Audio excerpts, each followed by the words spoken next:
How to edit messages on Messenger. Hey everyone, welcome back to the channel. In today's video, I'll show you how to edit messages on Messenger.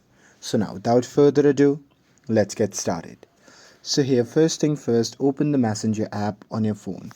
And now here, once you're inside the app, simply open the chat which contains the message that you want to edit. And now here, once you're inside the chat, simply select the text that you want to edit. And now here, once you have selected that, a pop-up menu will appear.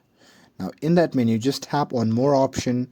And now here, from the pop-up menu, you can just tap on edit.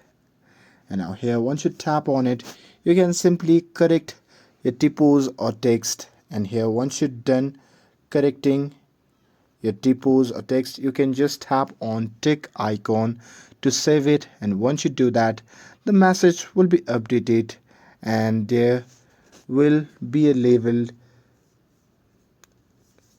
small edited that will appear right in the message chat box. And that's it. That's how you can edit messages on Messenger.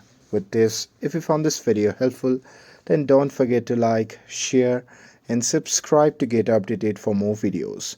Thanks for watching and I'll see you in the next video.